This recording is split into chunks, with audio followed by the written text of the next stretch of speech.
Hello, नमस्कार साथियों। आप सभी का फिर से स्वागत है मेरे चैनल राधे हिंदी एकेडमी पर। तो आज के इस वीडियो लेक्चर में हम बात करेंगे कि यूनिट 9 जो हिंदी निबंध की श्रृंखला हमारी स्टार्ट हुई है, उसमें मैंने आपको 2 निबंध करा दिए हैं। भारतीय जी के भारतवर्ष उन्नति कैसे हो सकती है और दिल्ली दरबार दर्पण, ये भारतीय जी के हमारे 2 निबंध हो चुके हैं। आज हम तीसरे निबंध की चर्चा करेंगे जो है हमारा शिव शंभू की चिट्ठी। आज हम इसी पर चर्चा करेंगे। इसका हम मूल पाठ व तत्परक अध्ययन देखेंगे कि इसमें क्या है। ठीक है दोस्तों, तो चलिए मेरे साथ देखते हैं। तो दोस्तों, हम शिव शंभू की चिट्ठी बालकुमुद गुप्त जी के बारे में बात करेंगे। तो हम शिव शंभू के चिट्ठी पर पहुंचने से पहले हम बाल मुकुंद गुप्त जी के बारे में कुछ जानेंगे। इनसे जुड़े हुए तथ्यों के बारे में कुछ जानकारी लेंगे। तो सबसे पहला पॉइंट हम बाल मुकुंद गुप्त जी के बारे में देखें तो है कि बाल मुकुंद गुप्त का प्रादुर्भाव भारतीय युग और द्विवेदी युग के संक्रमण स्थल के एक वयस्क निबंधकार के रूप में हुआ था। ठीक है दोस्तों, तो संक्रमण स्थल ये आप ध्यान रखना। इसका अभिप्राय है कि बालमुकुंद गुप्त का जो प्रादुर्भाव है वो भारतीय युग और द्विवेदी युग के संक्रमण स्थल पर एक वयस्क निबंधकार के रूप में हुआ था। सॉरी दोस्तों।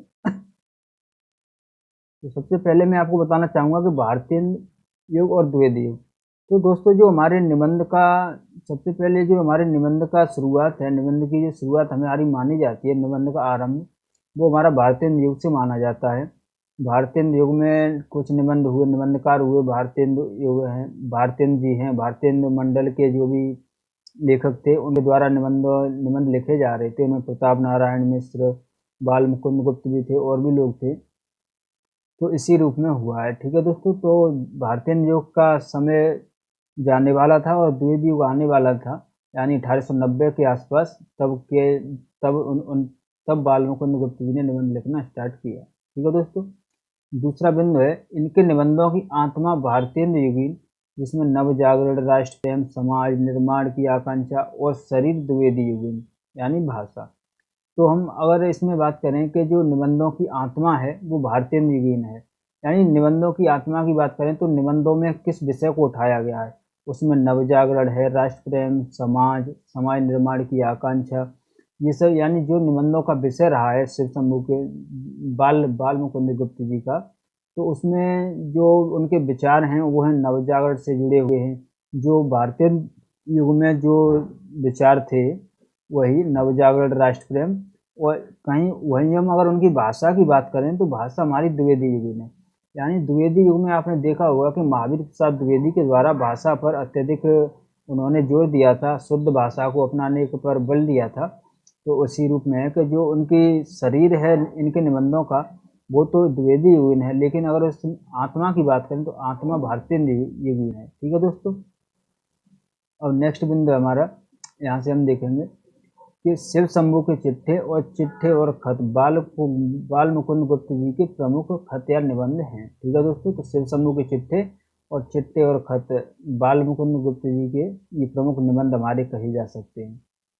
राजकमल प्रकाशन द्वारा 1988 में पहली बार प्रकाशित इस किताब से प्रकाशीय में सूचना दी गई। ठीक है दोस्तों। तो सबसे पहले जो हमारा शिव शंभू के चिट्ठे है दोस्तों, इसकी हम बात करें तो ये पहले तो भारत मित्र में प्रकाशित हुए थे। ठीक है दोस्तों। लेकिन जब 1988 में इनका संकलन राजकमल प्रकाशन ने किया तो 1988 ईस्वी में पहली बार इसे पुस्तक के रूप में जो छापा तो वो राजकमल प्रकाशन ने छापा था 1988 में। ये चिट्ठे और खत सन 1903 से 1907 के दौरान भारत मित्र में प्रकाशित हुए थे। और जो ये शिव शंभू के चिट्ठे या खत हैं जो भी जो जो पहले इनका प्रकाशन हुआ था तो वो भारत मित्र में हुआ था। और किसके संपादन काल में, तो इसके संपादक तब स्वयं बाल मुकुंद गुप्त जी थे ही। ठीक है दोस्तों। तो भारत मित्र के संपादक कौन थे? बाल मुकुंद गुप्त जी स्वयं खुद थे, जिसका संपादन स्वयं गुप्त जी ने किया था। ठीक है दोस्तों, अब तक आपके बात समझ में आई कि जो शिव शंभू के चिट्ठे है हमारा, ये 1903 से 1907 के दौरान जब ये पहली बार इनका प्रकाशन हुआ तो वो भारत मित्र में हुआ था, जिसका संपादन उन्होंने स्वयं खुद किया था। लेकिन बाद में जब 1988 ईस्वी में राजकमल प्रकाशन ने इसका पुस्तक के रूप में प्रकाशन किया था तो वो राजकमल प्रकाशन ने किया था। अब हम नेक्स्ट बात करेंगे। तो नेक्स्ट बात है इसमें कि शिव शंभू के चिट्ठे में कुल 14 पत्र लिखे गए हैं। एक मिनट दोस्तों।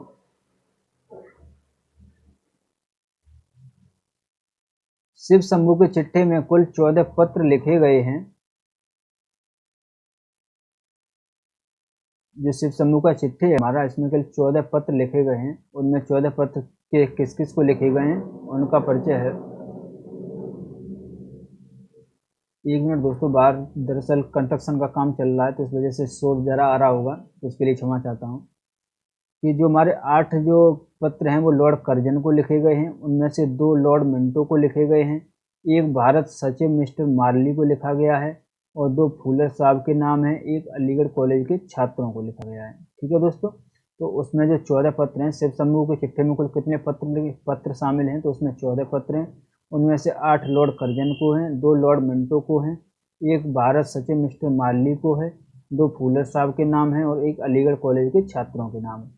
जो इसमें ऐसे हमारे सिर्फ 8 जो पत्र हैं जो लॉर्ड कर्जन वाले हैं वही हमारे यूजीसी नेट के सिलेबस में लगे हुए हैं। तो हमें कौन से पढ़ने हैं, हमें ये 8 पत्र पढ़ने हैं।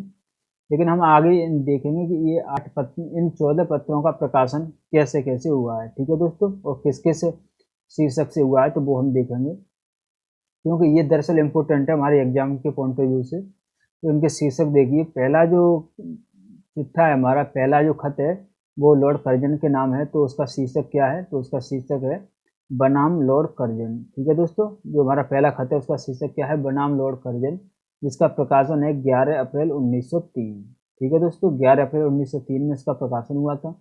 और इसका प्रकाशन सब किस में हुआ था, वो इन सभी पत्रों का प्रकाशन भारत मित्र में ही हुआ है, जो कि मैंने आपको पहले बता चुका हूँ। तो ये किसके नाम है, तो ये लॉर्ड कर्जन के नाम है।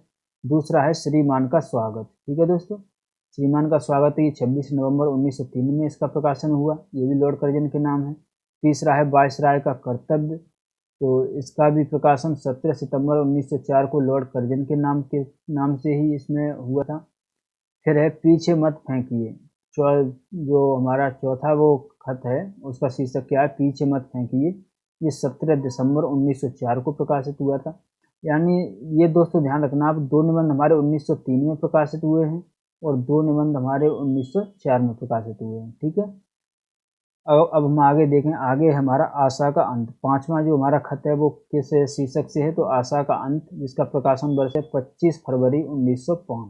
ठीक है दोस्तों, ये भी लॉर्ड कर्जन के नाम है। फिर है एक दुरासा। ठीक है, अगला शीर्षक क्या है, एक दुरासा, जिसका प्रकाशन 1905 ईस्वी में हुआ है। विदाई संभाषण, इसका प्रकाशन 1905 ईस्वी में है। ये सभी लॉर्ड कर्जन के नाम ही हैं। और जो छठवां है हमारा बंग विच्छेद, ये भी हमारा 21 अक्टूबर 1905 को प्रकाशन हुआ है इसका। और जो लॉर्ड मिंटो का स्वागत, इसका प्रकाशन 23 सितंबर 1905 में हुआ। और माली साहब के नाम है, वो 16 फरवरी 1907 को इसका प्रकाशन हुआ था। ये मार्ली के नाम है। यहाँ तक हमारे जो 8 हैं ये हमारे लॉर्ड कर्जन के नाम है। ठीक है दोस्तों, लॉर्ड मिंटो का स्वागत, ये यहाँ तक हमारे लॉर्ड कर्जन के नाम है। ठीक है दोस्तों, तो इसमें हमारे ये कितने हो गए, 1 2 3 4 5 6 7 8, यहाँ तक हमारे 8 हो गए, तो ये लॉर्ड कर्जन के नाम तक हो गए। ठीक है दोस्तों, अब हम इसमें बात करेंगे, तो इसमें सन आप एक बार प्रकाशन इनका देखना, 1903 में दो का प्रकाशन हुआ है, 1904 में भी 2 का प्रकाशन हुआ है। वहीं जो 1905 में प्रकाशन हुआ है वो कितनों का हुआ है, तो 5 का प्रकाशन हुआ है, 4 का। ठीक है दोस्तों, 4 का प्रकाशन 1904 में हुआ है, जो हमारे सिलेबस में है। लॉर्ड कर्जन के नाम है जो 8, उनमें से 1903 में 2 का प्रकाशन, 1904 में 2 का प्रकाशन और 1905 में 4 का प्रकाशन। अब हम आगे बात करें, इन 8 के अलावा जो 14 हैं हमारे टोटल, तो उनमें कौन कौन से हैं, तो अगला है हमारा लॉर्ड मिंटो के नाम, तो लॉर्ड मिंटो का स्वागत। ठीक है दोस्तों, जब लॉर्ड मिंटो भारत के वायसराय बन के आते हैं तो उसी पर उनके स्वागत में ये खत लिखा है, तो वो लॉर्ड मिंटो को लिखा है। फिर है मार्ली साहब के नाम, यानी जो हमारा अगला खत है वो क्या किस शीर्षक से है, तो वो है मार्ली के नाम, मार्ली साहब के नाम, जिसका प्रकाशन 16 फरवरी 1907 को हुआ, भारत सचिव मिस्टर मार्ली के नाम। अब हमारा नेक्स्ट है आशीर्वाद। ठीक है दोस्तों, नेक्स्ट हमारा शीर्षक क्या है, आशीर्वाद, इसका प्रकाशन 23 मार्च 1907 को हुआ था। ये लॉर्ड मिंटो के ही नाम है, यानी लॉर्ड मिंटो के नाम 2 खत हैं, एक ये वाला है लॉर्ड मिंटो का स्वागत और एक है आशीर्वाद। ठीक है दोस्तों, ये लॉर्ड मिंटो के नाम हैं 2 इनमें से। फिर है सांसता का खत 1, 25 नवंबर 1905 को इसका प्रकाशन हुआ, फूलर साहब के नाम। और दूसरा है सांसता खां का खत दूसरा, इसका प्रकाशन 18 अगस्त 1906 को हुआ। ये फूले साहब के नाम है।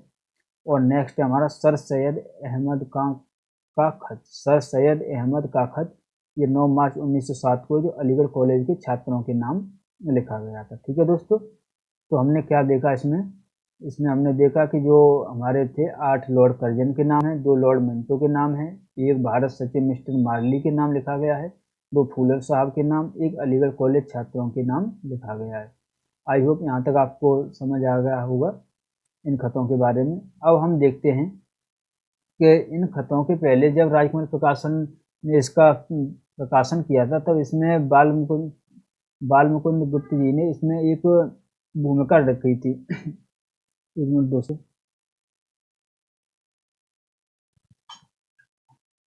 तो अब हम भूमिका की चर्चा करेंगे कि भूमिका में बाल मुकुंद गुप्त जी ने क्या कहा है। तो इसमें हम देखेंगे जो भूमिका है वो किस नाम से है कि गूंगी प्रजा का वकील शिव शंभू शर्मा। ठीक है दोस्तों, शिव शंभू शर्मा। दरअसल उन्होंने जो चिट्ठी खत हैं वो अपने नाम से ना लिखकर शिव शंभू शर्मा के नाम से लिखे हैं, यानी एक उपनाम उन्होंने इसमें लिया है, वो क्या है, शिव शंभू शर्मा। ठीक है दोस्तों, तो भूमिका किस नाम से है, गूंगी प्रजा का वकील शिव शंभू शर्मा। ये आप ध्यान रखना, पूछ सकता है।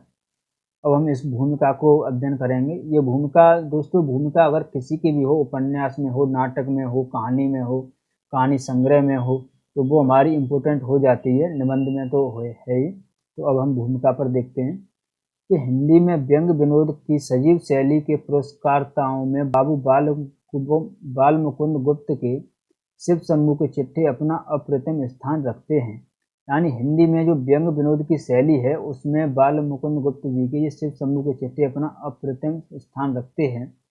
शिव शंभू के कल्पित नाम से गुप्त जी ने लॉर्ड कर्जन के शासन काल में भारतीय जनता की दुर्दशा को प्रकट करने के लिए 8 चिट्ठे लिखे थे। यानी ये किस लिए लिखे थे, तो ये लॉर्ड कर्जन का, जिस समय लॉर्ड कर्जन हमारे भारत के वायसराय थे, तो उनके द्वारा जो शासन नीति थी उसी का इसमें वो उनकी जो शासन नीति थी वो सही नहीं थी, जिसमें भारतीय जनता की दुर्दशा को प्रकट करने का उन्होंने इसमें काम किया है। ये चिट्ठे उस समय की राजनीतिक गुलामी, लॉर्ड कर्जन की निर्मम क्रूरताओं को जितने सटीक रूप में प्रस्तुत करते हैं, उतनी पूर्णता के साथ उस समय का कोई दूसरा अभिलेख नहीं करता। इतिहास के पृष्ठों में जो जानबूझकर अंकित नहीं किया गया, उसे यदि पढ़ना अभीष्ट हो तो इन चिट्ठों को पलटना चाहिए। यानी इतिहास में जो नहीं लिखा गया है, अगर आप उसको सही सब तरीके से जानना चाहते हैं तो आप इन चिट्ठों को पढ़ सकते हैं। ये चिट्ठे 1903 से 1907 ईस्वी के मध्य भारत मित्र में प्रकाशित हुए थे। उस समय गुप्त जी ही भारत मित्र के संपादक थे। ठीक है दोस्तों, तो उस समय भारत मित्र के संपादक कौन थे, तो गुप्त जी ही थे। आगे हम देखें, शिव शंभू परतंत्र देश का नागरिक है। यानी जो उन्होंने कल्पित पात्र लिया है गुप्त जी ने, तो वो कौन लिया है, शिव शंभू नाम से, तो वो परतंत्र देश का नागरिक है। मन बहलाव के लिए वो भांग का सेवन करता है। भांग का नशा उसकी चेतना को विलीन नहीं करता, हल्का सा जरूर होता है, और मादक ने होकर मन को तरंगायित करने में समर्थ है। मन की इसी प्रमुदित तरंग में शिव शंभू अपने दर्द की कहानी कहना शुरू करता है। गुल चारों ओर फैले हुए समाज के दुखमयी की निबिड़ श्रृंखलाओं में जकड़ा हुआ भारतीय शिव शंभू अपने अस्तित्व को यदि अनुभव कर पाता है, तो केवल परतंत्र भारत की पामाली के लिए जो षड्यंत्र अपने शासन में रचे, उनका संकेत इन चिट्ठों में लेखन में जिस शैली में प्रस्तुत किया गया है, वह निसंदेह हिंदी व्यंग की बेजोड़ बेमिसाल शैली है। ठीक है दोस्तों, यही बताया गया है कि जो भारत की दशा थी उसी का वर्णन किया गया है। नेक्स्ट देखें हम, लॉर्ड कर्जन के विषय में प्रसिद्ध है कि वह क्रूर स्वभाव और अहंकारी शासक था। यानी जो लॉर्ड कर्जन था उसके बारे में यह कहावत प्रसिद्ध है कि वह क्रूर स्वभाव और अहंकारी शासक था। उसके शासन काल में भारतीय जनता को सुख सुविधाएं प्राप्त होना तो असंभव था, प्रत्युत वह तो पहले से प्राप्त अधिकारों को भी छीनने के पक्ष में था। यानी जो लॉर्ड कर्जन जब बादशाह बन के यहाँ पर आया, तो जो भारतीय जनता को जो भी अधिकार प्राप्त थे वो उनको भी छीनना चाहता था। सुख सुविधाओं की तो बात छोड़ो, वो जो अधिकार पहले से मिले हुए थे वो उनको भी छीनने की कोशिश करता था। फलतः उसने सिविल सर्विस में भारतीयों के प्रवेश का निषेध किया। यानी उसने भारतीयों को, जो सिविल सर्विस होती है, सिविल सर्विस में जो भारतीयों का प्रवेश था वो उसने निषेध किया, यानी उनको वहाँ तो नहीं जाने दिया। उच्च स्तरीय शिक्षा के मार्ग में रोड़े खड़े किए, बंगाल को विभाजित कर देश में फूट के बीज बोए, कर वसूली के काले कानून बनाकर जनता को दुख देने के पास में कसकर तड़पाया और निर्धन प्रजा का शोषण कर अपने अहम की तुष्टि के लिए दरबार रचाया तथा विक्टोरिया मेमोरियल हॉल बनवाया। शिव शंभू शर्मा ने लॉर्ड कर्जन की इस भड़कबाजी और नुमाइशी प्रवृत्ति में केवल तुम तराक भरे कामों को देखकर यह उचित समझा कि उन्हें बताया जाए कि वायसराय होकर भी आप भारतीय प्रजा से बहुत दूर हैं। यानी जो जो गुप्त जी हैं, उन्होंने जब लॉर्ड कर्जन के ये सभी काम देखे तो उसने अपनी भाषा में उन्हें समझाने का काम किया। उनके हित से आपका लगाव न होने से आपका माई लॉर्ड होने पर भी इस देश में माई बाप नहीं बने हैं। इस गुलाम मुल्क की गूंगी प्रजा आपके सामने अपने दुख दर्द नहीं कहती, किंतु वह आपको हिकारत और अवमानना की नज़र से देखती है। यानी जो हमारे भारत की जनता है वो आपसे अपने दुख दर्द तो नहीं कह सकती है, लेकिन जब भी आपकी बात चलती है तो वो आपको हिकारती है, आपकी अवमानना की नज़र से ही आपको देखती है। आगे देखें, कौन साहस करे आपसे कुछ कहने का, इसीलिए भंगड़ी शिव शंभू को यह दायित्व वहन करना पड़ रहा है। यानी आपसे यह सब कहने का कौन दायित्व ले, इसलिए इसका दायित्व ये शिव शंभू बालक खुद ही ले रहा है। यह ठीक है कि इस गुलाम देश की प्रजा ऑफिशियली प्रतिनिधि बनने का शिव शंभू के पास कोई अधिकार पत्र या सनद नहीं है, तथापि वह इस देश की प्रजा का यहाँ के चिथड़ा पोष कंगालों का प्रतिनिधि होने का दावा रखता है।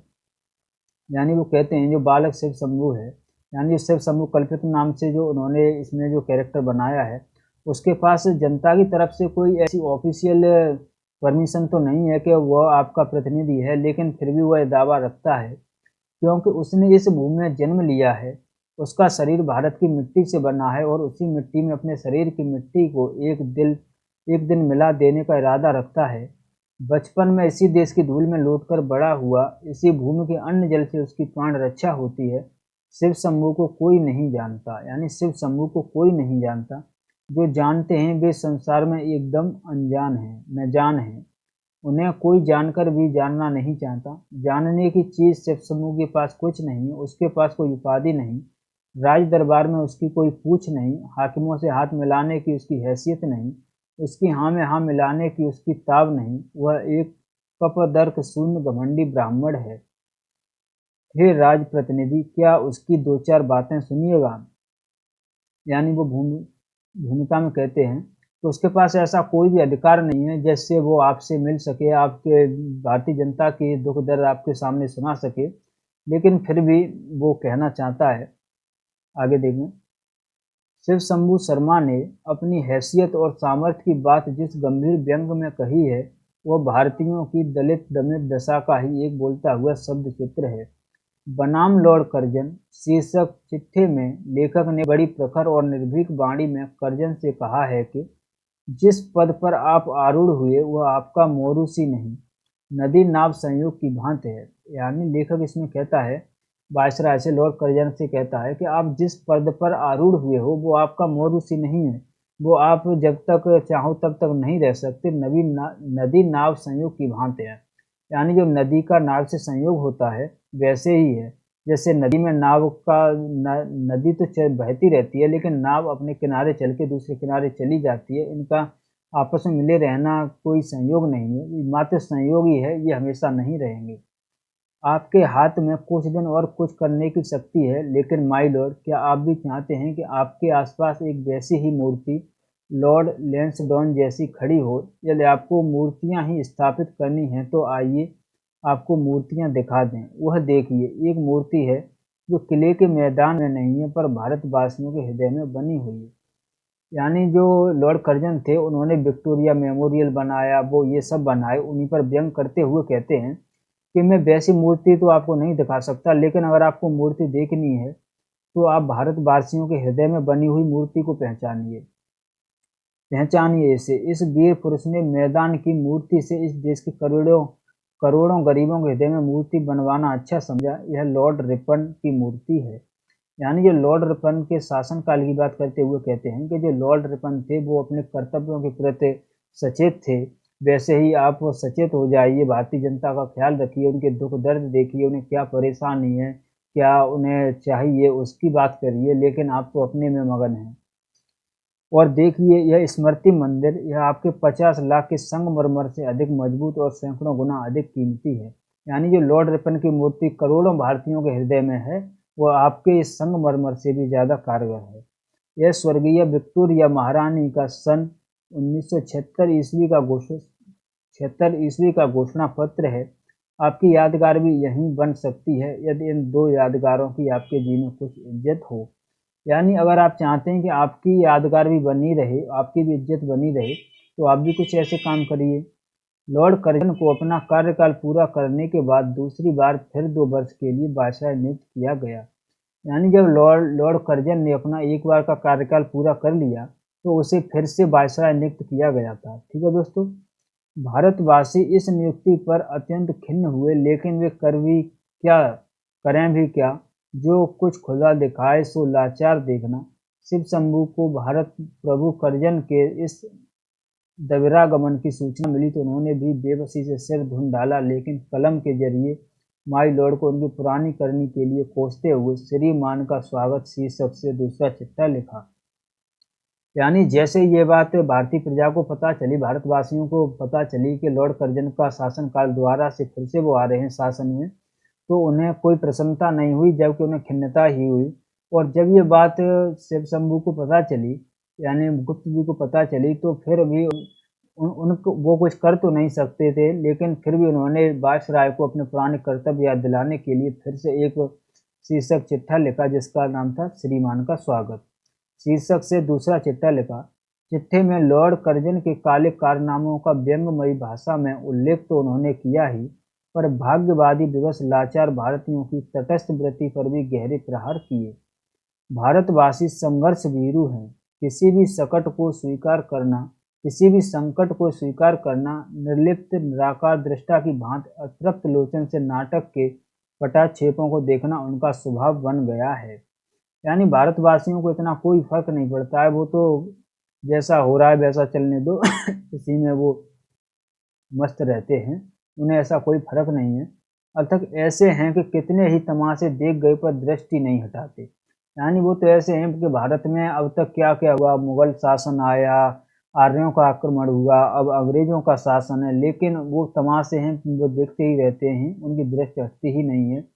इन्होंने पृथ्वीराज जयचंद की तबाही देखी, मुसलमानों की बादशाही देखी, अकबर बीरबल खान खाना और तानसेन देखे, शाहजहानी तख्ते ताऊस और शाही जुलूस देखे, फिर वही तख्त नादिर शाह को उठाकर ले जाते देखा। यानी उन्होंने क्या क्या नहीं देखा, मुगल सल्तनत में पृथ्वीराज जैसे चौहान देखे, ऐसा सब कुछ देखा।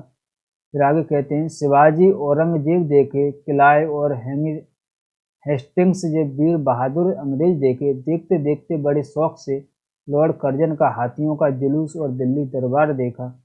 यानी आपने जो पहले दिल्ली दरबार कराया था वो भी देखा। कोई दिखाने वाला चाहिए, भारतवासी देखने को सदा प्रस्तुत हैं। यानी कोई दिखाने वाला चाहिए, भारतवासी देखने में कभी पीछे नहीं हट सकते, वो तो देखने को ही प्रस्तुत रहते हैं। इस गुण में वे मोछ मरोड़ कर कह सकते हैं कि संसार में कोई उनका सानी नहीं। भारतीयों की यह तमाशाई तबीयत आज भी ज्यों की त्यों है। दिल्ली में रोज जलसे जुलूस रहते हैं और राजधानी की जनता उनमें दर्शकों का फर्ज पूरी तरह अदा करती है। यानी दिल्ली में जलसे जुलूस निकलते रहते हैं, लेकिन जो दिल्ली राजधानी है उसके दर्शक पूरे फर्ज से अपना काम निभाते हैं, देखते हैं। लगता है कि इस मुल्क के बसिंदों के पास कोई मुस्तकिल काम नहीं है। भीड़ भाड़, जलसे जुलूस, खेल तमाशे, नाच गाने, भाषण, नाटक, यही सब होता रहता है और तमाशबीन जनता कमावाय से मुक्त हो इनमें डूबी रहती है। शिव शंभू इस प्रवृत्ति को ताड़ गए थे और इस पर चोट करना न भूले थे। यानी शिव शंभू इस बात को समझ गया था और उन्होंने अपनी इस पर सवाल उठाया था। दूसरी बार वायसराय होकर आने पर बम्बई में लॉर्ड कर्जन का राजा महाराजाओं ने बड़ी धूमधाम से स्वागत किया। बम्बई की म्यूनिसिपैलिटी की ओर से आपके अभिनंदन का विशाल पैमाने पर आयोजन किया गया। इस आयोजन में लॉर्ड कर्जन ने भारतीय जनता के प्रति कृतज्ञता व्यक्त करना तो दूर, उसकी कट शब्दों में आलोचना कर डाली। शिव शंभू को यह सहन नहीं हुआ। उन्होंने अपने चिट्ठी में बड़ी स्पष्ट भाषा में बिना किसी लाग लपेट के लॉर्ड कर्जन को संबोधन करते हुए लिखा, सच मानिए कि आपने इस देश को कुछ नहीं समझा, खाली समझने की सेखी में रहे और आशा नहीं कि इन अगले कई महीनों में भी कुछ समझे, किंतु इस देश ने आपको खूब समझ लिया और अधिक समझने की जरूरत नहीं रही। ठीक है दोस्तों, यानी जब वो दूसरी बार आए तो राजा महाराजाओं ने उनका स्वागत किया था, तो उसी की ओर, लेकिन इसका बदले में लॉर्ड कर्जन ने उनकी सराहना तो न की, उनकी आलोचना और की। तब उन्होंने कहा है, आगे हम देखें, आपने गरीब प्रजा की ओर भी दृष्टि डालकर नहीं देखा, न गरीबों ने आपको जाना। जब आप अपना पद त्याग कर स्वदेश वापस जाएंगे तो यह कभी न कह सकेंगे कि भारत की प्रजा का मन अपने हाथ में किया था। आगे देखें, शिव शंभू की वाणी में न तो कहीं गिड़गिड़ाहट है या न कहीं मिथ्या अहंकार का दर्प। उन्होंने स्पष्ट बाध्यता को व्यंग में सानकर निर्भीकता का पुट देकर बड़े सहज ढंग से प्रस्तुत किया है। अंग्रेजी राज्य के अखंड प्रताप को शिव शंभू जानते थे और यह भी जानते थे कि लॉर्ड कर्जन जैसे प्रचंड शासक के विरोध में कुछ भी कहने की शक्ति भारतीयों में नहीं है। यानी शिव शंभू ये सब जानता है, वो आपके सामने गिड़गिड़ा नहीं रहा है और ना वो अहंकार है उसके पास, लेकिन जो बात स्पष्ट है वह बिल्कुल कह सकता है, उसे इसमें कोई भी डर नहीं है। लेकिन जो प्रजा है वो आपके सामने बातें अपने विरोध की नहीं कर सकती, जो भी बातें आपसे नहीं कह सकती। आगे देखें, किंतु शिव शंभू न तो भारत के राजा महाराजा थे और न नौकरशाही के गुलाम पुरजे। उनका स्वाभिमान परतंत्रता के क्षणों में आहत होने पर भी विनष्ट नहीं हुआ था। इसीलिए जब उन्होंने लॉर्ड कर्जन और अंग्रेजों के प्रभुत्व का वर्णन किया तो उस पौराणिक निरंकुश राजा का स्मरण किया जिसे रावण के नाम से जाना जाता है। लेकिन स्मरण की यह शैली इतनी मोहक और मर्मस्पर्शी के शिव शंभू राजनीतिक द्रोह के अपराध में पकड़े न जा सके। यानी उन्होंने सबकी आलोचना की है, जो राजा महाराजा थे, जो रावण के भेष में भी थे, यानी जो राजा महाराजा अंग्रेजों की सेवा करने में लगे हुए थे, अंग्रेजों की हुक्मबाजी में हाँ मिलाने वाले थे, उन्होंने उनकी भी शिव शंभू ने आलोचना की है। उससे भी वो नहीं डरे हैं और ना ही वो उन पकड़े गए हैं। भारत के निस्तेज और निर्वीर्य राजा महाराजाओं की दशा पर व्यंग करते हुए वे कहते हैं, यानी वो राजा महाराजा पर जब व्यंग करते हैं तो वो कहते हैं, भारत के राजा अब आपके हुक्म के बंदे हैं, उनको दिल लेकर चाहे जुलूस निकालिए, चाहे दरबार बनाकर सलाम कराइए, चाहे उन्हें विलायत भिजवाइए, चाहे कलकत्ते बुलाइए, जो चाहे सो कीजिए, वे हाजिर हैं। आपके हुक्म की तेजी तिब्बत के पहाड़ों की बर्फ को पिघलाती है। यानी जो आपके हुक्म हैं वो तिब्बत के पहाड़ों की बर्फ को पिघलाती है, फारस की खाड़ी का जल सुखाती है, काबुल के पहाड़ों को नरम करती है, जल स्थल वायु और आकाश मंडल में सर्वत्र आपकी विजय है। इस धराधाम में अब अंग्रेजी प्रताप के आगे कोई उंगली उठाने वाला नहीं है। इस देश में एक महाप्रतापी राजा के प्रताप का वर्णन इस प्रकार किया जाता था कि इंद्र उसके यहाँ जल भरता था, पवन उसके यहाँ चक्की लगाता था, चांद सूरज उसके यहाँ रोशनी करते थे, अग्नि उसके यहाँ भोजन पकाती थी इत्यादि। पर अंग्रेजी प्रताप उससे भी बढ़ गया है। समुद्र अंग्रेजी राज्य का मल्ला है, पहाड़ों की उपत्यकाएं बैठने के लिए कुर्सी, मूड़े, बिजली कलें चलाने वाली दासी और हजारों मील खबर लेकर उड़ने वाली पूरी इत्यादि इत्यादि। यानी ये उन्होंने वर्णन किया है। आगे देखें, लॉर्ड कर्जन को प्रबोधते हुए शिव शंभू ने भारतीय विचार दर्शन का बड़ी मार्मिक शैली में दोहराया है। यानी जो लॉर्ड कर्जन का प्रबोधन करते हुए भारतीय जो विचार दर्शन है वो उसका बड़ी मार्मिकता से दोहराया है। राजा मुंज को समझाते हुए बालक भोज ने कहा था, यानी इसमें एक पुराना उन्होंने आख्यान लिया है कि एक राजा मुंज थे, उनको समझाते हुए बालक भोज ने कहा था, ने के नाप समंगता बसुमती मंजुस्वता यशास्ति। ठीक उसी भाषा में शंभू कहते हैं, विक्रम, अशोक और अकबर के साथ यह भूमि नहीं गई, औरंगजेब, अलाउद्दीन इसे मुट्ठी में दबाकर नहीं रख सके, महमूद, तैमूर और नादिर इसे लूट के माल के साथ ऊँटों और हाथियों पर लादकर न ले जा सके, आगे भी यह किसी के साथ नहीं जाएगी, चाहे कोई कितनी ही मजबूती क्यों न करे। यानी वो लॉर्ड कर्जन को समझाते हुए कहते हैं कि इसमें इस भारत ने क्या क्या नहीं देखा, किसका शासनकाल नहीं देखा।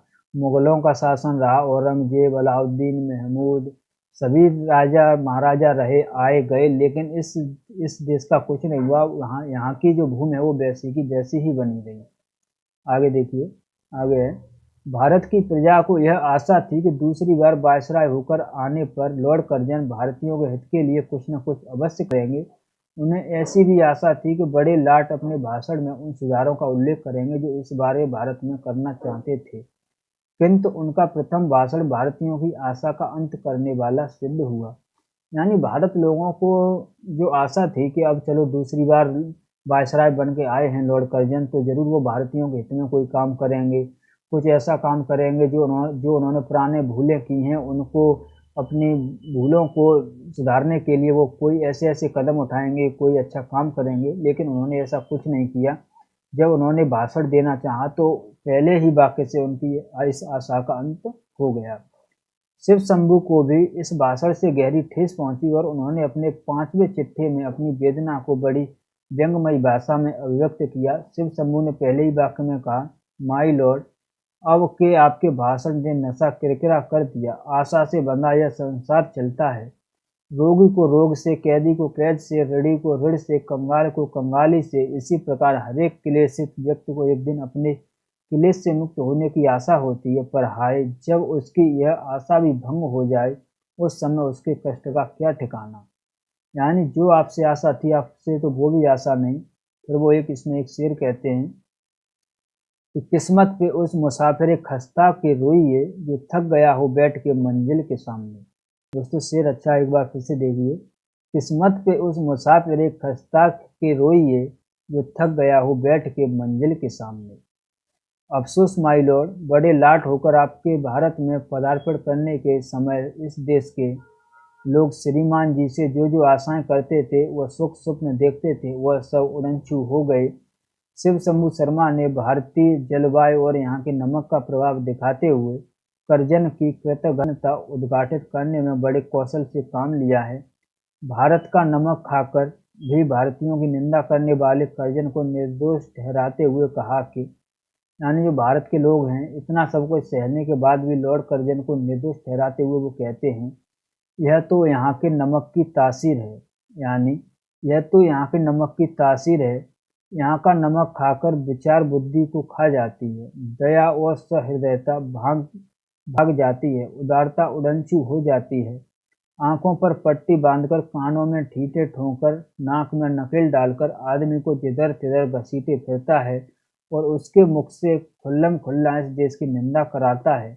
आदमी के मन में वह नमक यही जमा देता है कि जहाँ का खाना वहाँ की खूब निंदा करना और अपनी सेकी मारते जाना। कर्जन के लिए इससे बढ़कर और क्या व्यंग किया जा सकता है।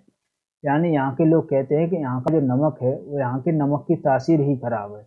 यहाँ का नमक ऐसा है कि जो भी उसे खाता है वो यहीं के लोगों की निंदा करता है। एक मिनट दोस्तों।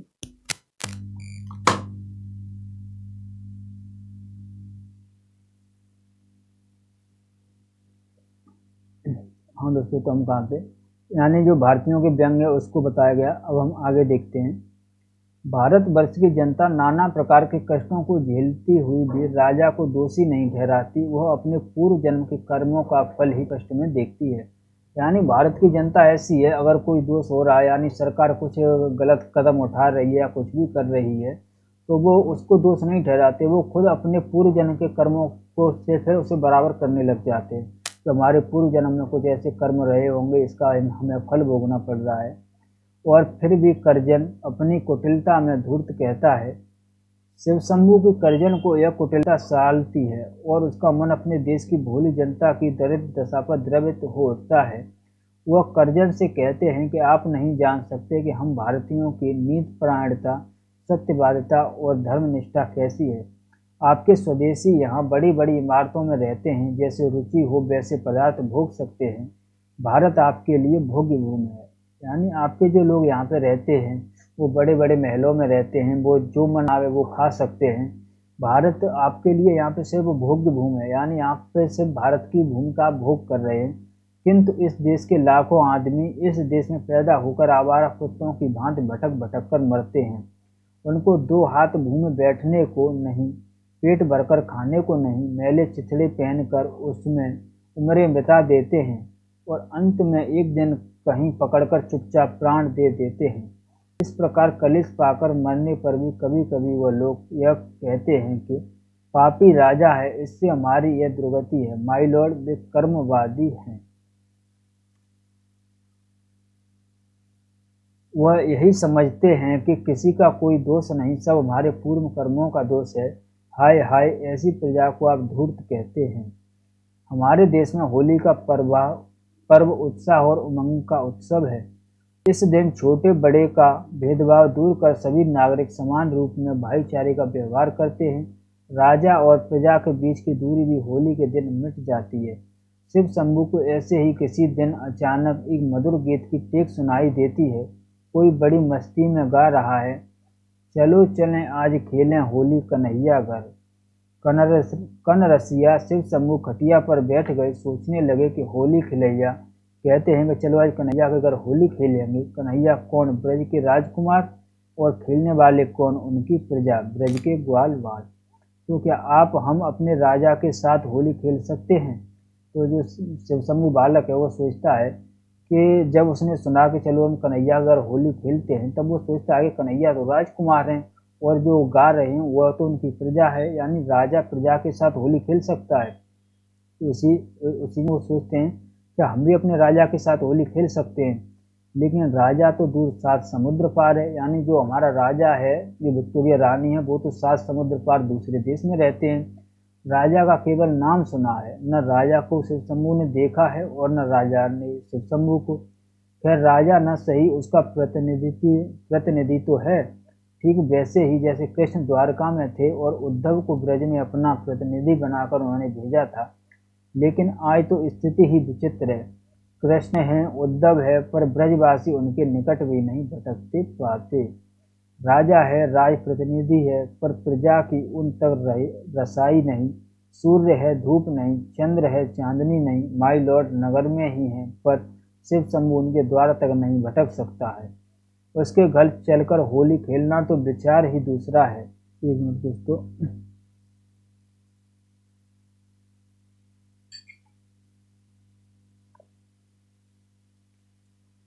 शिव शंभू उनके द्वार तक नहीं भटक सकता है, उसके घर चलकर होली खेलना तो विचार ही दूसरा है। प्रजा की बोली वह नहीं समझता, उसकी बोली प्रजा नहीं समझती। यानी जो लॉर्ड कर्जन है, उसकी प्रजा जनता नहीं समझ रही है, जनता की प्रजा वो नहीं समझता है।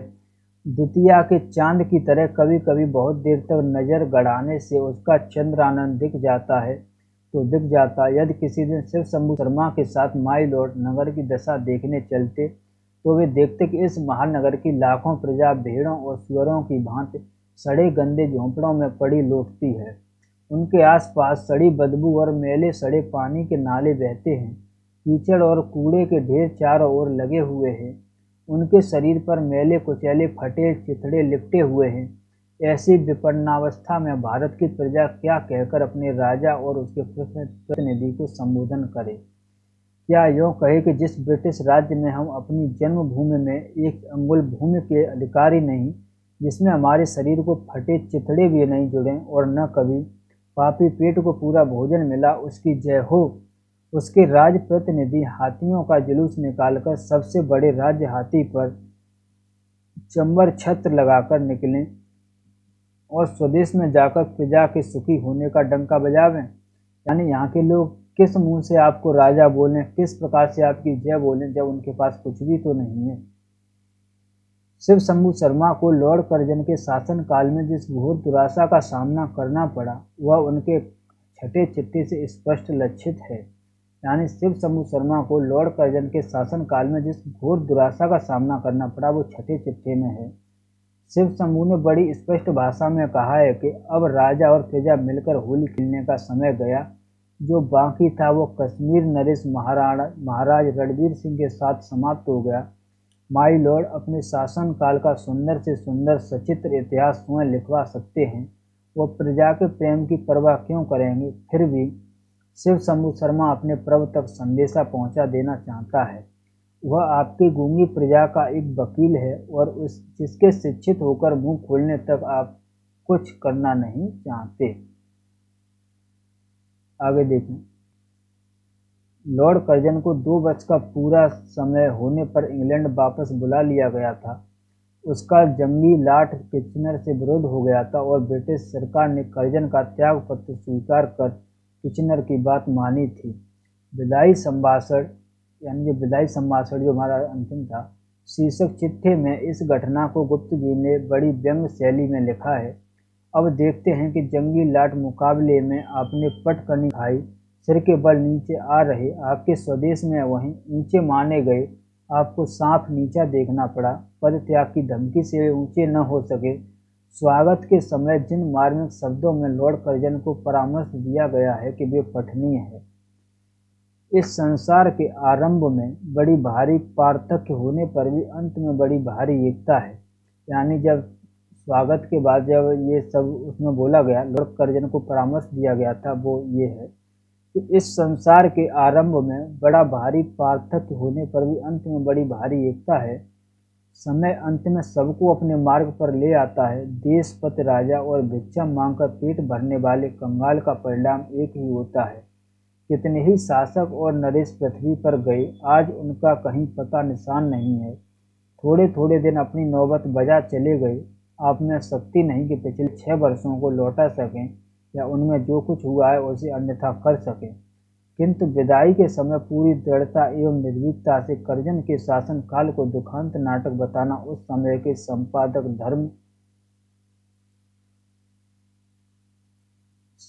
धर्म का सर्वश्रेष्ठ निदर्शन है।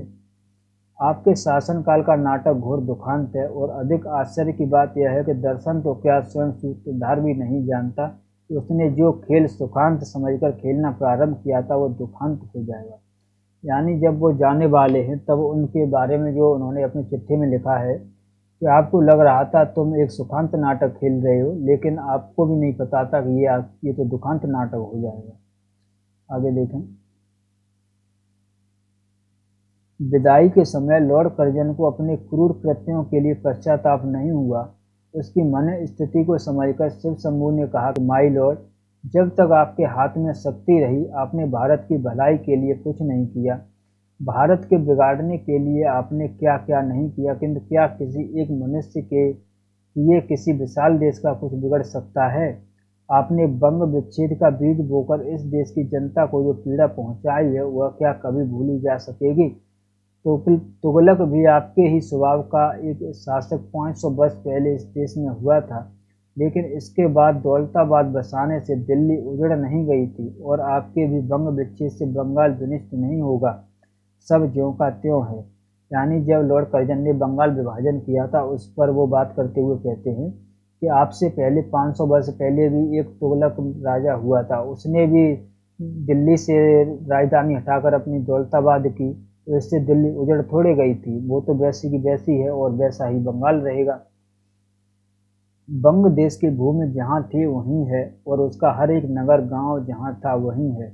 कलकत्ता उठाकर चेरापूंजी के पहाड़ पर नहीं रख दिया गया और शिलांग उड़कर हुगली के पुल पर नहीं आ बैठा। बंग विच्छेद करके माई लॉर्ड ने अपना एक ख्याल पूरा किया है। कितने ही ख्याली इस देश में अपना ख्याल पूरा करके चले गए। आपके इसके कारनामों से भारतवासियों के मन में यह बात जम गई है कि अंग्रेजों से भक्ति भाव करना वृथा है, प्रार्थना करना वृथा है। यानी आपसे विनती कर करके और भारतवासियों को ये लगने लगा है कि अंग्रेजों से अगर भक्ति भाव रखोगे, प्रार्थना करना ये सब बेकार है और उनके आगे रोना माना वृथा है। दुर्बल ही वह नहीं सुनते, दुर्बल की वह नहीं सुनते। आगे देखें। शिव शंभू के 8 चिट्ठों के अतिरिक्त बाल मुकुंद गुप्त ने कर्जन शाही शीर्षक से भी बड़े व्यंग भरे लेख लिखे थे। उन लेखों में कर्जन के कठोर स्वभाव का वर्णन करते हुए उनकी क्रूरता को अलंकारित शैली में व्यक्त किया गया है। कर्जन के विषय में उन्होंने लिखा है, यानी लॉर्ड कर्जन के बारे में उन्होंने क्या लिखा है कि अहंकार, आत्मसागा, जिद और गालब जाई में लॉर्ड कर्जन ने अपने सानी आप निकली। जब से अंग्रेजी राज्य आरंभ हुआ है तब से इन गुणों में आपकी बराबरी करने वाला एक भी बड़ा लाट इस देश में नहीं आया। भारतवर्ष की बहुत सी प्रजा के मन में धारणा है कि जिस देश में जल न बरसता हो, लॉर्ड कर्जन पदार्पण करे तो वर्षा होने लगती है और जहाँ के लोग अति वर्षा और तूफान से तंग हो वहाँ कर्जन के जाने से स्वच्छ सूर्य निकल आता है। यानी लोगों को लगता है कि लॉर्ड कर्जन जब आए थे तो बहुत अच्छे हैं, लेकिन लॉर्ड कर्जन उतने अच्छे थे नहीं। इस प्रकार की अनेक व्यंग्योक्तियां गुप्त जी के लेखों में छिटकी पड़ी हैं। मेले का ऊंट शीर्षक चिट्ठे में मारवाड़ी समाज की कुरीतियों को मारवाड़ी एसोसिएशन द्वारा व्यक्त किया गया है। इनमें से एक व्यंग उन सेठ साहूकारों राय बहादुरों पर किया गया है जो चापलूसी द्वारा सरकार में प्रतिष्ठा प्राप्त करते हैं, जिनके बाप दादा भीड़ की आवाज़ सुनकर डर जाते थे, जिनको स्वयं चाकू से कलम का डंक काटते भय लगता है, उन्हें सरकार ने राय बहादुर बनाया है। यानी जो अंग्रेजों के चापलूस थे उन पर भी उन्होंने व्यंग किया है। आगे वो लिखते हैं, जो लिखते अरहीन पे सदा सेल के अंक, छपत नैन तिन सुतन के कटत कलम के डंक। यानी दोस्तों ये आप पंक्तियां ध्यान रखना, ये पंक्ति आपको पूछ सकता है। गुप्त जी के पहले व्यंग के लिए उनके ककराष्टक और होली है शीर्षक निबंध पठनीय है। यानी गुप्त जी के जो व्यंगों में ज़्यादा आप देखना चाहते हो तो उनमें ककराष्टक और होली है शीर्षक से जो निबंध है वो आप पढ़ सकते हैं। दोस्तों ये दरअसल ये भूमिका थोड़ी लंबी है, लेकिन इस भूमिका के लंबे होने के साथ साथ इससे क्वेश्चन की भी संभावना ज़्यादा होती है, तो इसे आप विशेष रूप से ध्यान में रखना है। बाबू बाल मुकुंद गुप्त की शैली ने हिंदी में गद्य के धरातल पर व्यंग को प्रतिष्ठित किया। इसके पहले कविता में तो व्यंग आ गया था, किंतु गद्य के द्वारा गुप्त जी ने उसे व्यवहारिक एवं संप्रेषणीय बनाया। गुप्त जी के चिट्ठों के पाठक अपने समय में सबसे अधिक थे। अंग्रेजी में भी इनका अनुवाद श्री ज्योत्स्यानंद बनर्जी ने किया था। यानी दोस्तों ये आप ध्यान रखना कि जो बाल मुकुंद गुप्त के चिट्ठे थे, जो शिव समूह की चिट्ठी है, इसका अगर अंग्रेजी में अनुवाद की बात करें तो अंग्रेजी का अनुवाद किसने किया है, तो श्री ज्योतिषेंद्रनाथ बनर्जी ने किया है। ठीक है दोस्तों, जो अंग्रेजों में भी चर्चा का विषय बना। हिंदी के कई लेखकों ने इनके अनुकरण का भी प्रकाश किया। व्यंग विनोद के माध्यम से राजनीति, समाज, शिक्षा सुधार और प्रचार के क्षेत्र में जितना काम गुप्त जी ने किया, उतना न तो उनसे पहले कोई लेखक कर सका था और न उनके बाद किसी ने इस क्षेत्र में ख्याति अर्जित की। गुप्त जी ने पद्य में भी अनेक रचनाएं की, किंतु उनकी मौलिक प्रतिभा के दर्शन हमें गद्य में ही होते हैं। इसीलिए इस लघु लेख में हमने उनकी चुटीली और मार्मिक कविताओं को उदाहरण के रूप में लिया है। गुप्त जी के 50 से अधिक लेख हैं जो व्यंग की दृष्टि से श्लाघ्य होने के साथ तत्कालीन राजनीतिक,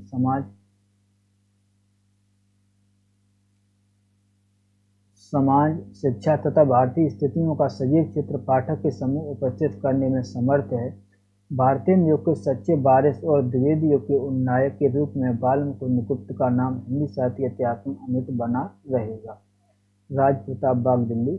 और विजेंद्र स्नातक। दोस्तों ठीक है, तो इनके शिव समूह के चिट्ठे की अगर हम भूमिका की बात करें तो वो भूमिका किसने लिखी है, तो विजेंद्र स्नातक ने लिखी है। दोस्तों ये आप इम्पोर्टेंट है, ध्यान रखना, ये मोस्ट इम्पोर्टेंट है, इसको आप ध्यान रखना कि इसकी भूमिका किसने लिखी है, तो ये विजेंद्र स्नातक ने लिखी है।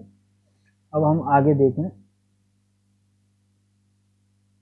शिव समूह के चिट्ठे में लॉर्ड कर्जन को कुल 8 चिट्ठे या खत लिखे गए हैं। जो हमारे सिलेबस में है वो 8 चिट्ठे इस प्रकार हैं, इनका हम देखेंगे, इनके बारे में हम थोड़ा थोड़ा जानेंगे, इसमें क्या क्या हुआ है संक्षिप्त में देखेंगे। तो पहला है बनाम लॉर्ड कर्जन, जो हमारा पहला खत था वो है बनाम लॉर्ड कर्जन शीर्षक से, जिसका प्रकाशन 1903 में हुआ था, मैंने आपको पहले ही बता दिया। इसमें क्या है, प्रथम चिट्ठी में लॉर्ड कर्जन के इतिहास की 2 प्रमुख घटनाओं, दिल्ली दरबार और विक्टोरिया मेमोरियल का निर्माण की जानकारी दी है, जिसे लेखक ने बुलबुल उड़ाने की भांति स्थायी और सारहीन बताया है। यानी जो उनका पहला खत है बनाम लॉर्ड कर्जन, इसमें उन्होंने कर्जन के 2 ऐतिहासिक घटनाओं का वर्णन किया है, एक दिल्ली दरबार है और दूसरा विक्टोरिया मेमोरियल है। इसको उन्होंने क्या बताया है, तो इसको उन्होंने बुलबुल उड़ाने की भांति स्थायी और सारहीन बताया है। अब हम नेक्स्ट खत देखें, तो नेक्स्ट खत है हमारा श्रीमान का स्वागत। तो दूसरे खत का शीर्षक क्या है, श्रीमान का स्वागत, इसका प्रकाशन 1904 है। इसमें क्या है कि 2 साल के लिए लॉर्ड कर्जन फिर से गवर्नर जनरल बनकर आते हैं। गुप्त जी ने लॉर्ड कर्जन के द्वारा वायसराय बनाए जाने पर दुख एवं निराशा का भाव प्रकट किया है तथा उनसे कई आशाएं पूर्ण करने का निवेदन किया है। यानी जब हमने भूमिका पढ़ी थी तो ये बात बीच बीच में आई थी कि जो लॉर्ड कर्जन है वो फिर से भारत के वायसराय बन के आते हैं। एक मिनट दोस्तों,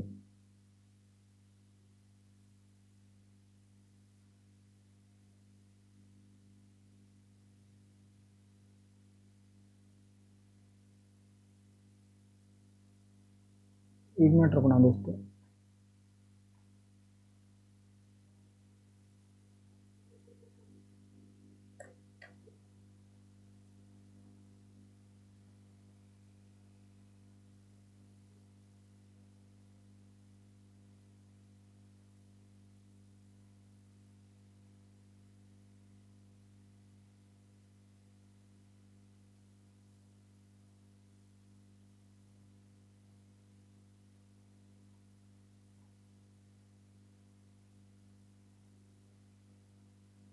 एक मिनट दोस्तों।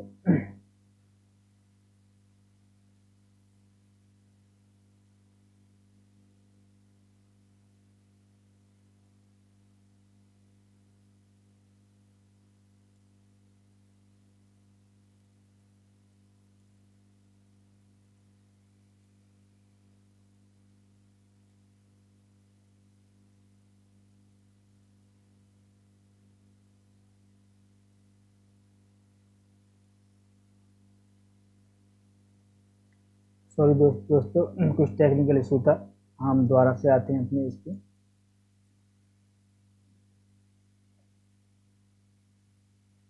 यानी जो दूसरा था हमारा, तो जो दूसरे खत में उन्होंने क्या किया था, वो 1904 में आया था, जिसका प्रकाशन 1904 में हुआ था। इसमें क्या है कि 2 साल के लिए लॉर्ड कर्जन फिर से गवर्नर जनरल बनकर आए थे और गुप्त जी ने लॉर्ड कर्जन के द्वारा वायसराय बनाए जाने पर दुख एवं निराशा प्रकट की थी। और दूसरे, अगर हम इसकी बात करें तो इसमें दूसरे पत्र में उनकी दो जो पंक्तियां आई हैं जो इस प्रकार हैं, जो कुछ खुदा दिखाए सो लाचार देखना। दूसरी है, कुंडी के किनारे पे खुदके का लगा कुंड, नीट भंग पी के प्यारे दिन रात बजा डमका।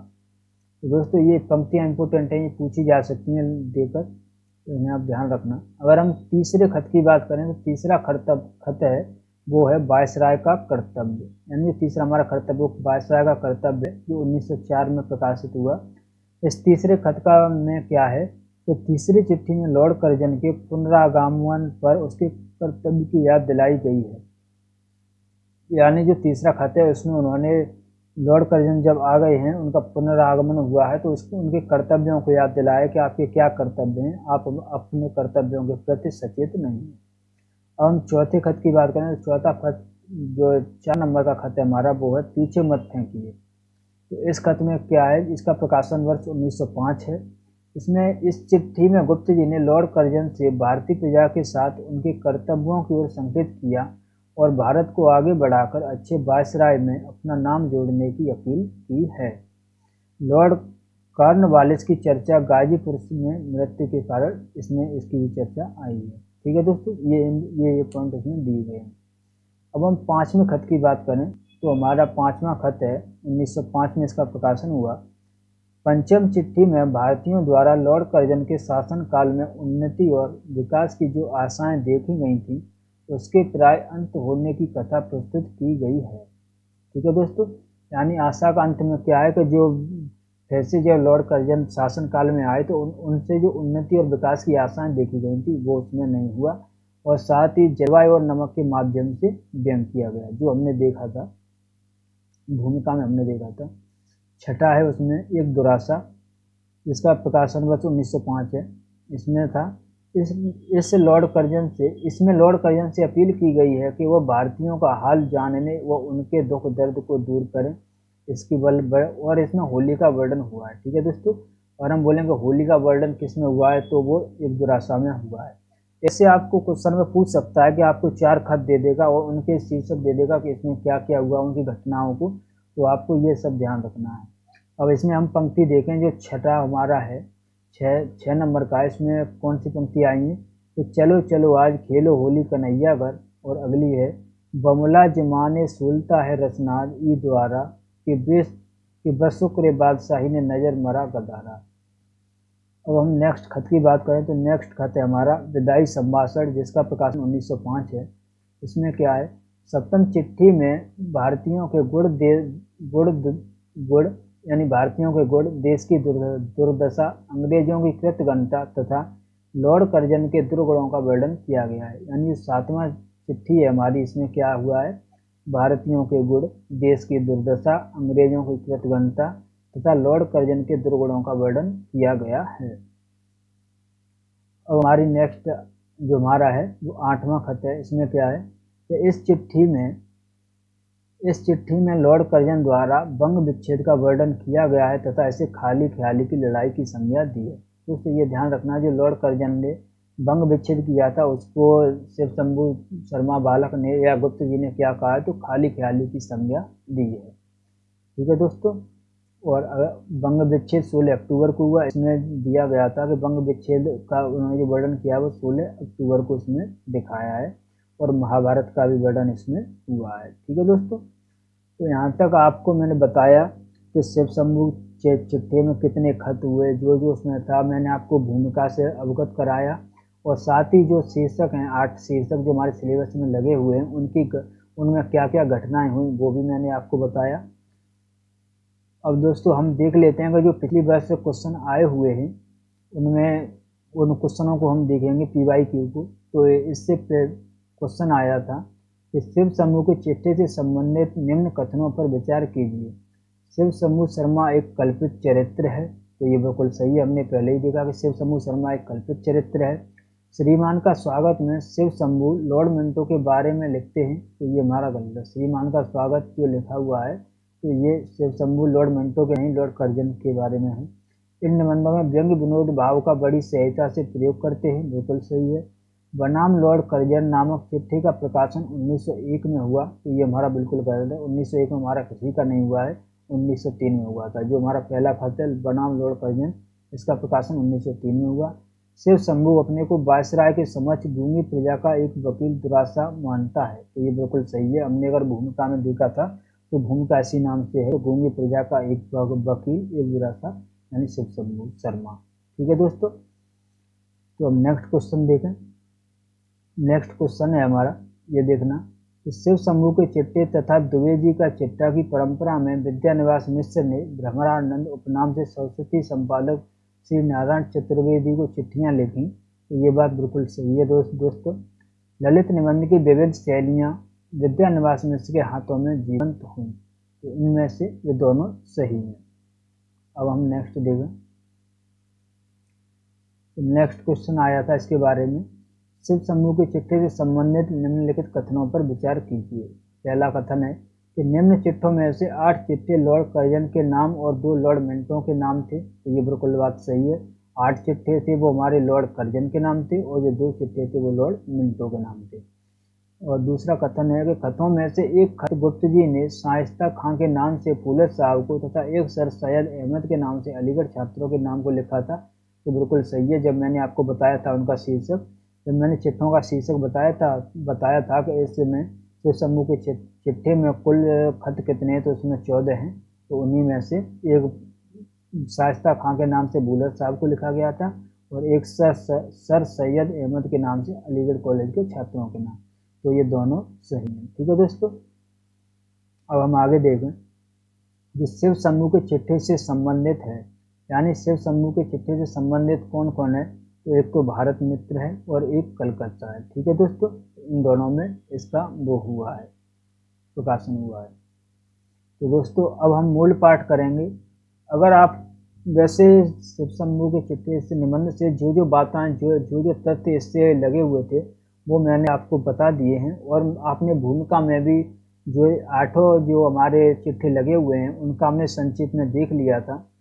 अगर आप चाहें तो कमेंट बॉक्स में बता दीजिए कि मूल पाठ का अध्ययन कराया जाए कि नहीं, क्योंकि 8 चिट्ठे हैं, उसमें हमारे 2 या 3 वीडियो बनेंगे जिसमें हम 8 चिट्ठों को कवर कर लेंगे। तो जैसा भी आप समझें वैसा बताइए, तो वैसा हम कर लेंगे।